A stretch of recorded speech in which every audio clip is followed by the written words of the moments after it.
नमस्कार, एक बार फिर से हाजिर हूं मैं सियासत और सत्ता के गलियारों की तमाम सारी रोचक और चटपटी खबरें लेकर। तो चलिए देखते हैं पावर सेंटर।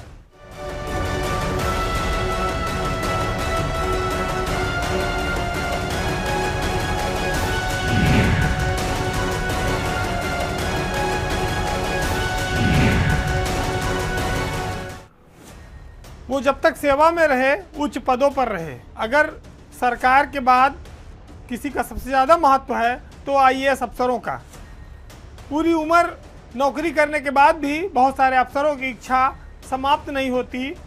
वो रिटायरमेंट के बाद भी किसी संस्था में, किसी संगठन में, किसी क्लब में कहीं बड़ा अच्छा पद पाने की कोशिश में रहते हैं।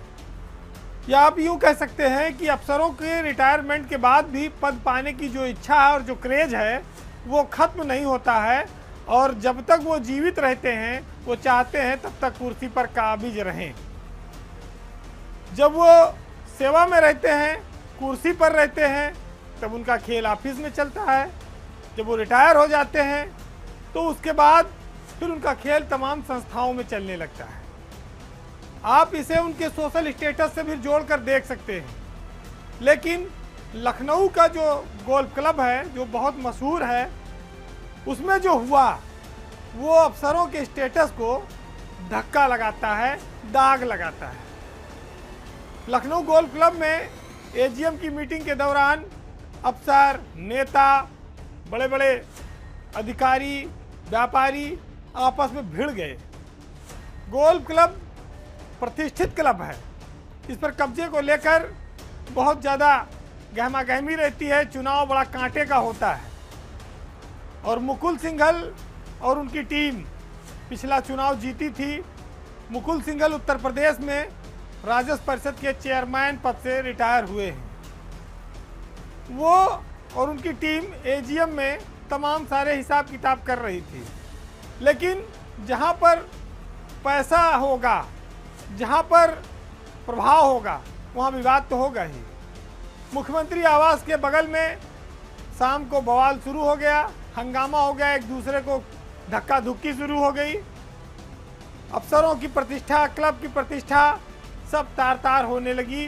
सैकड़ों की संख्या में आईएएस, आईपीएस, नेता, व्यापारी, मेंबर एक दूसरे पर टूट पड़े।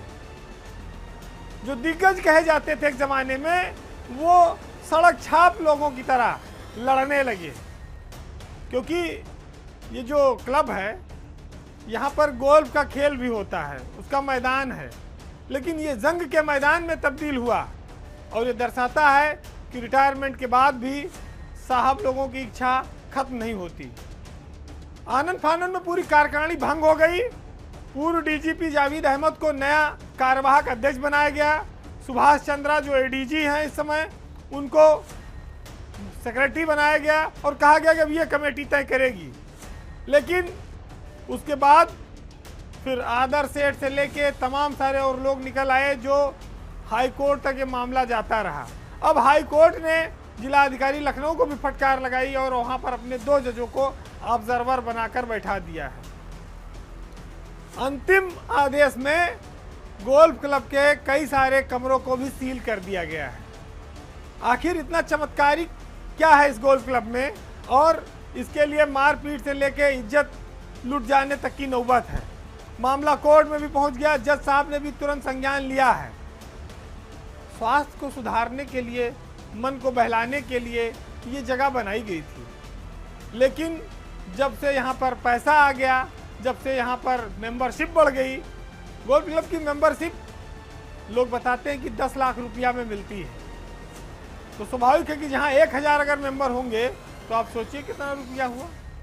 तो कभी रिनोवेशन के नाम पर, कभी मैदान के नाम पर जो खर्चा होता है उसको पास कराना पड़ता है। अगर अध्यक्ष नहीं चाहेगा तो बवाल होगा। ये मारपीट, ये धक्का मुक्की कोई आईजी कर रहा था, कोई डीजी रैंक का अफसर कर रहा था, कोई प्रमुख सचिव लेवल का था। आप देखते तो आपको हंसी आती कि आखिर ये गोल्फ क्लब में क्या हो रहा है। अब कोर्ट ने फिलहाल वहाँ पर सील मुहर लगा दी, उसका ठप्पा लगा दिया है। लेकिन ये दर्शाता है ये विवाद कि जो ब्यूरोक्रेट हैं वो सरकार में उच्च पदों पर रहते हैं और अपनी मनमानियाँ करते हैं। सरकार उनसे लाख उम्मीद करे कि वो ईमानदारी करेंगे, लेकिन जहां उनका हित होगा वहां वो तेजी से निर्णय लेते हैं, जहां उनका हित नहीं होगा वहां फाइलों में अड़ंगे लगेंगे।